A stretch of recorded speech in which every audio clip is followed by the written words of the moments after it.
Hepinizi Allah'ın selamıyla selamlıyorum. Çalıştay'ın hayırlara vesile olmasını Cenab-ı Allah'tan niyaz ediyorum. Konuya bir hakikati hatırlatarak başlatmak istiyorum. Bir devleti, köklü bir sistemi sarsan, yılların biriktirdiği acı ve zulümlerle bugünlere gelindiği, sorunun çözülemez hale getirildiği, çok sayıda ortağı bulunan bir sorundan bahsediyoruz.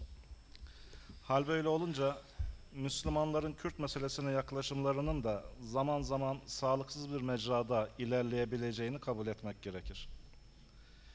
Bu gerçeği kabullenmek, Müslümanları savunmacı bir reflekse itmekten öte, meselenin çok bilinmeyenli bir denklem olarak görülmesi gerektiğini ve Kürt meselesinin sadece tek bölgeye, Kürt bölgesine has bir sorun olmaktan çıktığını da izah eder.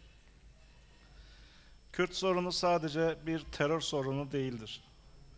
Kürt sorunu etnik, kültürel, hukuki, siyasal, sosyal, psikolojik, ekonomik boyutları olan bir sorundur.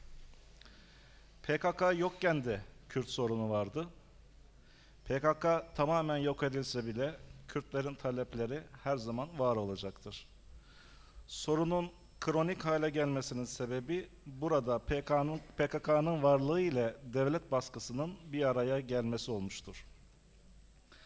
Herkes biliyor ki Kürt sorunu rahat bir ortamda uçuvermiş bir sorun değildir. Yine Kürt bölgesinin devletin politik ve ekonomik programlarının sonuçlarının alındığı bir bölge olmadığını da hepimiz biliyoruz. Müslümanların Kürt bölgesine dair düşüncede ve pratikte neyi eksik bıraktıklarına bakmadan önce, Türkiye'nin Kürt meselesi üzerindeki genel algısı üzerinde de durulması gerektiği inancındayım. Çözüm süreci öncesinde halkın büyük çoğunluğu, doğusu ve batısı olmak üzere, kodlanmış devlet anlayışının etkisinde kalarak, Kürtlere ve bölgeye karşı duyarsızlaştırılmış ve düşmanlaştırılmış durumdaydı. Bu ilgisizliğin hala halkın üzerinde kısmen etkili olduğunu söyleyebiliriz. Elbette bu suçlamada devleti hiçbir zaman arka plana atmış değiliz.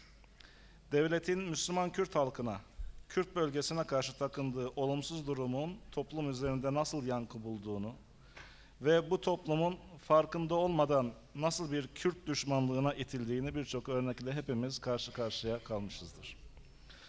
Müslümanların Türkiye'de faaliyet gösteren İslami cemaatlerin Kürt meselesine bakışını ise dönemsel parametreler içerisinde incelememiz gerektiğini düşünüyorum. Cumhuriyet'in erken döneminde en büyük darbe Müslüman önderler ve dinin temsilcileri sayılan alimlere karşı yapılmıştı. Bu kesimlere karşı yapılan kıyımın da etkisiyle Müslümanlar zamanlarının ve çalışmalarının çoğunu düşe kalka 1970'li yıllara kadar kendi varlıklarını koruma amaçlı inşa faaliyetleriyle geçirdiler.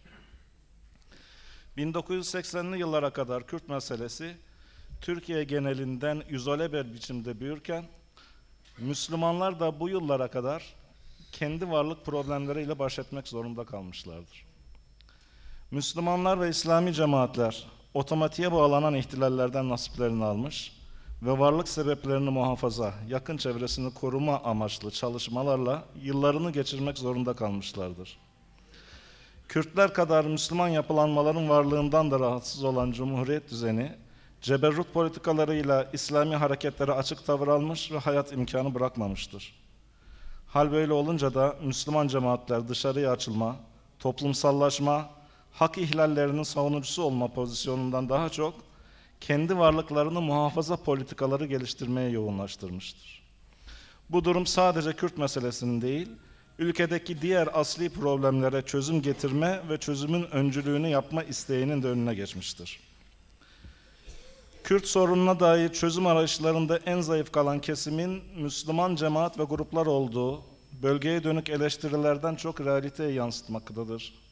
Ümmetin bir parçası olan, yurt dışındaki diğer Müslümanların hak ve hukukunun gözetilmesi için sarf edilen enerji, bu Kürt bölgesi için gösterilmemiş, bölgenin sorunları adeta devlet ve PKK arasında görülen bir hesaplaşma sığlığına itilmiştir. Ne yazık ki son dönemde bile İslami cemaat ve gruplar, zihinlerinde 1960'lı yıllardaki milliyetçi muhafazakar anlayıştan tortular barındırmaktan kendilerini temizleyememişler. Bu sebep kaynaklı olarak ajandalarında bu anlayış sınırları içerisinde Kürt sorununa yer verememişlerdir. Kürt bölgesinde yoğun bir şekilde faaliyet gösteren medrese ulemasının fonksiyonel bir tutum takınmamasını da burada zikretmek gerekir. Meleler aslında sahip oldukları etkileme ve yönlendirme kabiliyetlerini Kürt halkı üzerinde yeterince gösterememişler. Sonuçta medrese uleması ile halk arasındaki ilişki donuk ve pasif bir ilişkiye dönüşmüştür. Yine medrese alimleri Kürtlere karşı girişilen çok yönlü asimile politikalarına karşı etkisi altında tuttukları halkı bilinçlendirme, onlara İslami bakış açısı verme konusunda zamanın gerisinde kalmış ve halkla bütünleşik bir İslami hareketin parçası olma fonksiyonunu kaybetmişlerdir. Kürdistan'daki İslami yapılanmalar mercek altına alındığında bu grupların iki büyük sorunla karşı karşıya kaldıklarını görmekteyiz. Birincisi bu grupların küçük, yerel, birbirinden bağımsız, birbirleriyle iletişimsiz olmaları. Diğeri ise bu grupların büyük çoğunluğunun aşırı politik argümanlarla temellerini oluşturmalarıdır. Bu yaklaşım sonucunda bölgenin geleneksel, asırlardır cari olan dini yapısıyla kavgalı, ideolojik ya da militan yönelimli siyasal dini grup ve akımlar 80'li yıllarda, 90'lı yıllarda zaman ve enerjiyi olumsuz bir rotada tüketmişlerdir. Yine bölgedeki politik yapılanmaların yerel, dini değer ve geleneklerle zaman zaman kavga ve çatışma halinde olmaları, halktan kopuk bir çalışma gerçekleştirme istekleri bu grupların eriyip kaybolmalarına en büyük sebep olarak görülmelidir. Türkiye genelinde ise Türklerin Kürtlere, Kürtlerin de Türklere karşı mesafeli durması sonucu Türkiye'nin en somut ve en büyük toplumsal yapısı olan Müslümanlar, Müslümanlık üzerinden bir insan hakları mücadelesi yürütmeyi başaramamışlardır. Sebep ne olursa olsun, Türkiye'deki İslami mücadele adı konulmamış Doğu ve Batı bölünmesine gitmiştir. Bu durum bölgesel tarafkirlik, düşünce etkileşiminde farklı kaynak ve pratik arayışları, toplumsal tanımlamalarda ayrı düşünce biçimleri oluşturma gibi olumsuz siyasal ve sosyolojik sonuçları da beraberinde getirmiştir. Bugün iktidarın Kürt sorununun çözümünde attığı adımlar güçlü bir toplumsal talep ve baskının sonucunda atılmamaktadır. Çünkü maalesef hükümeti harekete geçirecek, zorlayacak güçlü toplumsal tazyik bulunmamaktadır. Halbuki kültürel, sosyal, ekonomik yaşamla ilgili hakların, siyasal iktidarların ya da kişilerin tasarruflarına bırakılmaması, Türkiye'nin sağlıklı bir geleceğe adım atması için önem taşımaktadır. Müslümanlar en azından anayasal güvence sağlanması noktasında öncülük yapabilirlerdi. Bu öncülüğü Türkiye'deki İslami hareketin hanesine artı puan olarak yazdırabilirlerdi. Ne yazık ki bu süreç Müslüman cemaatlerin ön açma girişimleri sonucunda değil, devletin terör sorununu çözmek için yola çıkmasıyla neticelenmiştir. Kürt meselesi hep devlet toplum meselesi olarak algılanmış. Hiçbir zaman iki toplum arasındaki, yani Kürt toplumu ile Türk toplumu arasındaki bir çatışmaya dönüşmedi. Bu çatışmamazlık müsbet bir tutum olarak önümüzde duruyor. Fakat burada Müslümanların başka bir sorgulamayı da gündemlerine almalarının gerektiğini düşünüyorum. Kürt meselesini devletin bir sorunu olarak görme eğilimi, Müslümanların devlet tarafında olmadığı ama devlete karşı PKK'yı destekleyen bir toplum algısı ortaya çıkartmamak için de tarafsız kaldığı dönemleri ortaya çıkarmıştır. Siyasette etkisini artıran sivilleşme söylemlerine rağmen sorunla yüzleşmede siyasi ve askeri unsurlar daha fazla iç içe geçmiş, sorun adeta tüm yönleriyle güvenlikçi paradigmaya teslim edilmiştir. Cumhuriyet rejiminin baskıcı karakteriyle öne çıkan sistemin değiştirilmesi ve bununla ilgili ideolojik beslenme yapan İslami grup ve cemaatlerin Kürt meselesinde devlet aygıtlarının, düzenin işleyişinin kan kaybetmesi ve Cumhuriyet düzeninin uluslararası zor durumda kalmasını taktik kazanım olarak görmeleri, Kürt meselesini sahiplenmede yanlış bir hamle olarak görülmelidir. Toplumsallaşmanın yanlış tanımı, değişimin eksik planlanması, Müslümanların devlet ve halk arasındaki sıkışmışlık çıkmazını da beraberinde getirmiştir. Ayrıca Türkiye'de Müslümanlar, İslami cemaatlerin devlet algısı, devlet tanımlamaları, devlete karşı yürüttüğü çalışmalar ve tüm enerjilerini devlet karşıtlığına yerleştirmeleri sonucu bölgesel problemler ikinci plana düşerek taktiksel hataya düşmüşlerdir. İslamcı kimliğin milliyetçi değerlerden sıyrılması Türkiye'de geç dönemlere rastlar.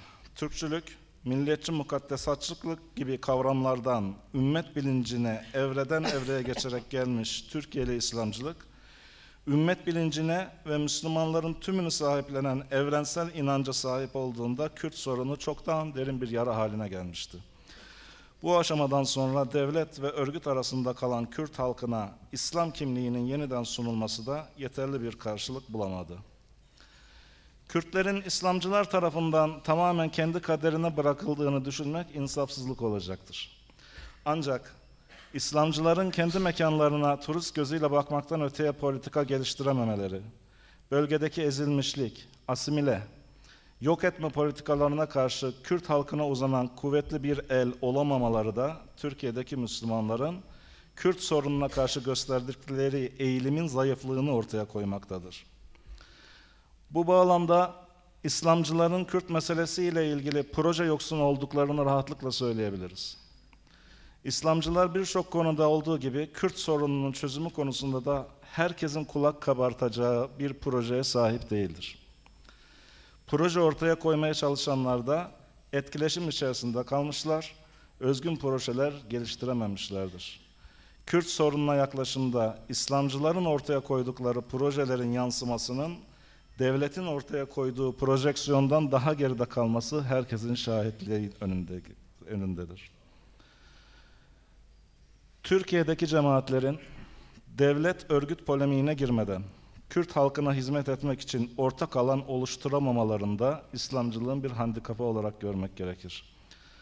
Bu maksatla bölgedeki sivil toplum kuruluşları, vakıflar, kanaat önderleri, din alimlerinden oluşturulacak yeni ve kapsamlı platformların oluşturulamaması, oluşan platformların sürece aktif olarak dahil olamaması, Müslümanların ortak hareket edememe zafiyeti olarak önümüzde durmaktadır. Güçlü ve organik bir İslami çalışmanın bölge halkının temsili için önemli olduğu herkesin malumu.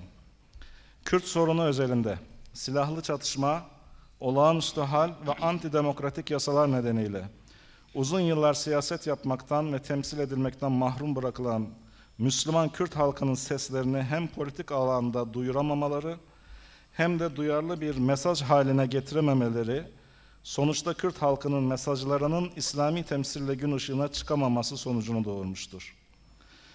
Türkiye'li Müslümanlar olarak bu eksiklik, zafiyet ve yaklaşım hatalarını geleceğe ışık tutmak için saymaya çalıştım. Örnekler ve konular çoğaltılabilir. Ancak burada İslamcılığı bir birikim olarak görmek gerekir. İslamcılık, kendi tecrübesi ve deneyimiyle kendi mecrasını bulacaktır. Bu bağlamda Müslümanların dikkat edeceği husus, İslamcılığın tarihsel ve gelenekten beslenerek gelen bu tecrübesini yine kendi kutsalını ve kendi meşruluğunu ortaya koyarak geleceğe taşımasıdır. Konjonktürel başarılar ve elde edilmiş gayrimeşru kazanımlar İslamcılığın birikimi olamayacaktır. Kürt sorununa bakış hakkında Müslümanların içinde bulundukları bu eksikleri zikrettikten sonra Kürt bölgesiyle ilgili tecrübeler ışığında bahsedilmesi elzem olan birkaç hususa daha değinmek istiyorum. Kürt halkının kaderini belirlemek, bu kadere ortak olmak, bu kaderi beraberce içselleştirmek için milliyetçi söylemleri terk eden tüm dini grup ve cemaatlerin birbirleriyle sağlam temele dayanan, belirledikleri ortak paydayı beraber hareket zemini olarak görmeye yatkın bir anlayışla hareket etmeleri gerekmektedir. 40-50 yaş dilimi öncesi özellikle Kürt gençliğinin siyasal çekişmelerden öte iman problemleriyle karşı karşıya olması, bu beraberliği ve müşterek zemin oluşturma girişimini zorunlu hale getirmiş bulunmaktadır. Kürt sorunu ile ilgili olarak son 20 yıldır kamuoyunda daha çok liberal aydın ve gazetecilerin öncülüğünde gerçekleştirilen tartışma ve analizlerde din faktörü, özellikle Müslümanlık, bilinçli olarak görmezden gelinmekte, ısrarla seküler zemin dayatılmaktadır. PKK eliyle uygulanmakta olan Kürtleri Müslümanlıktan tümüyle koparma, seküler, ateist bir topluluk haline getirmeye matuf bu çabaya belirtilen dayatmalar da eklenince, Kürdistan'da Müslüman, dindar kitleler daha da katmerli bir din karşıtlığı dayatmasıyla karşı karşıya kalmaktadır. Müslüman grupların en azından bu bela karşısında daha duyarlı, uzun vadeye yayılmış, hatta Kürt bölgesi dışına taşarak yeniden Kürt milletinin kendi özdeğerleriyle buluşması olarak özetleyebileceğimiz bir çalışmaya girmesi elzem gözükmektedir. Fatih Hocam toparlayalım. Toparlıyorum. Terörün ilacı adalettir. Adaletin yeniden tesis edilmesi. Etnik kimlik ne olursa olsun herkese Müslüman bir kimlikle, din kardeşinden mazluma uzanan kuvvetli bir el olduğunun hissettirilmesi, Türkiye'li Müslümanların üstleneceği önemli bir sorumluluktur. Tüm İslami grupların, tüm İslami cemaatlerin Kürt meselesine yaklaşımda İslamcı, yerel ve aidiyeti olan bir entelektüel bakışla eğilmesi gerektiğini yeniden hatırlatmak istiyorum. Tartışılan sorunların kaynağında İslam'ı ilgilendiren ya da İslam düşüncesinden kaynaklanan bir sonuç olmasa bile mevcut sorun, bölge insanının minimum hayat düzeyini ilgilendiren beşeri bir açık nedeniyle ortaya çıkmıştır. Bu sebeple Müslümanlar tarafından sorunun sahiplenilmesi ve çözüm için rehberlik edilmesi zaruret olarak ortada durmaktadır. Kürt halkıyla İslami cemaatleri birleştirecek, kenetleyecek özetlediğimiz parametreler şunlardır. Kürt halkını kutsal emanet olarak gören düşünsel arka zemin. Kürt halkına yüzlerce yıl içinde büyüttüğü İslam inancını herhangi bir ekleme yapmadan, farklı bütünleşme planlamalarına girmeden yeniden sunan İslamcı altyapı, Müslüman Kürt halkına yönelik sürdürülen dinsiz propagandaya karşı onlara tüm himaye edici melekeleri kullanılarak öncülük yapan grup dayanışması. Sonuç olarak Kürt halkına imkan olarak değil, insan olarak bakan bir perspektif geliştirilmesi gerektiğini düşünüyorum. Böylelikle İslamcıların bölge için bir umut olacağını düşünüyorum. Daha önemlisi bu sahiplerle Kürt halkı İslam'ın ve adaletin gölgesinde huzur bularak hayatlarına devam etmelerinin gerektiğini düşünüyorum. Hepinize teşekkür ediyorum. Saygı ve selamlarımı sunuyorum.